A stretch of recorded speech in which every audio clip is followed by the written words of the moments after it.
Watch my videos for competitive exam preparation and subscribe to my channel, like and share the video. मेरा यह video समीक्षा के तौर पर पेश करना मेरा उद्देश्य है। इसका किसी व्यक्ति, देश, राजनीतिक दल या संगठन से कोई लेना देना नहीं। यह समीक्षा दर्शकों और छात्रों को सुनने और उन्हें ज्ञान देने से है।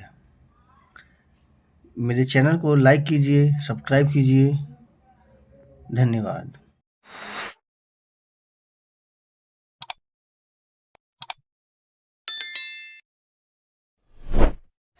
ई कुकिंग की ओर बढ़ते कदम, दिल्ली और तमिलनाडु सबसे आगे।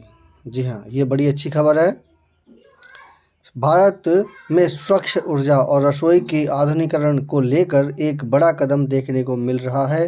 Council of energy, environment and water CEW के एक अध्ययन के अनुसार देश के कई राज्यों में इलेक्ट्रिक कुकिंग यानी ई कुकिंग के प्रति रुझान तेजी से बढ़ा है। इस सूची में दिल्ली और तमिलनाडु सबसे ऊपर है। अध्ययन में आंकड़े बताते हैं कि दिल्ली और तमिलनाडु के लगभग 17% परिवारों में इंडक्शन कुकटॉप, राइस कुकर और माइक्रोवेव ओवन जैसे उपकरणों को अपने रसोई का हिस्सा बनाया है। इसके बाद तेलंगाना का नंबर आता है, जहां 15% परिवार ई कुकिंग का उपयोग कर रहे हैं। वहीं केरल और असम में यह दर 12% दर्ज की गई है। किफ़ायती विकल्प क्या है? बिजली बनाम LPG। CEW का अध्ययन एक महत्वपूर्ण आर्थिक पहलू की ओर भी इशारा करता है। वर्तमान में LPG सिलेंडरों की बढ़ती कीमतों को देखते हुए ई कुकिंग एक सस्ता विकल्प साबित हो सकता है, विशेष रूप से उन परिवारों के लिए जिन्हें सब्सिडी आधारित बिजली मिलती है। बिजली पर खाना बनाना गैस की तुलना में अधिक किफ़ायती है। यहाँ यह भी उल्लेखनीय है कि शहरी भारत में ई कुकिंग अपनी जगह बना रही है, लेकिन राष्ट्रीय स्तर पर इसकी पहुँच बढ़ाने के लिए ग्रामीण बुनियादी ढांचे और बिजली आपूर्ति में सुधार की आवश्यकता है।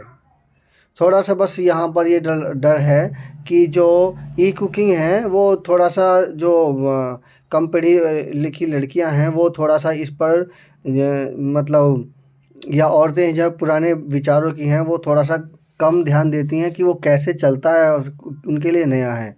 दूसरी बात, जो ई कुकिंग में है, जो ऊपर का जो सरफेस है वो थोड़ा सा कभी कभी क्रैक होने के ज़्यादा चांस हो जाते हैं। दुर्घटना बस वहीं पर हो जाती है, जिसकी वजह से वो जल्दी ख़राब हो जाता है। तो ये ई कुकिंग के कुछ नुकसान, ये जो इंडक्शन है इससे कुछ मतलब लेने के देने पड़ जाते हैं। इसकी वजह से लोग या जो महिलाएं हैं उसकी तरफ कम आकर्षित होती हैं। बाकी ये सब ठीक है, इंडक्शन बहुत अच्छा सिस्टम है। बिजली भी लिमिट मात्रा में खाता है और कम बिजली खपत में ही बहुत अच्छा रिजल्ट दे देता है। ई कुकिंग का जो मतलब जो प्रोडक्ट है वो इतना फ़ायदेमंद है कि इससे खाना बनाना में कोई किसी भी प्रकार की कोई समस्या नहीं आती है। हर चीज़ का एक फ़िक्स रेट टेम्परेचर होता है। अगर दूध गर्म करना हो तो उसका अलग टेम्परेचर, खाना बनाने का अलग टेम्परेचर। तो इससे बहुत फ़ायदा होता है बिजली बचाने में।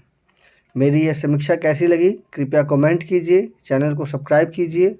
और ये वैकल्पिक स्रोत जो ई कुकिंग है गैस सिलेंडर के अलावा, ये भी बहुत ज़्यादा किफ़ायती है। इसके अलावा और भी कई कुकिंग के और भी मेथड हैं जिसका इस्तेमाल घरेलू औरतें कर सकती हैं, जिसमें अंडे के छिलके से जो बनने वाला जो गैस है यानी CO2 गैस है, वो उसका एक जेल बनता है और जेल से वो मतलब खाना बनाने का जो सिस्टम है वो लॉन्च हो चुका है। कई एक दो कंपनियां हैं जो लॉन्च कर चुकी हैं, उससे भी खाना बेहतरीन बनता है। मेरी समीक्षा कैसी लगी कृपया कमेंट कीजिए, चैनल को सब्सक्राइब कीजिए। धन्यवाद।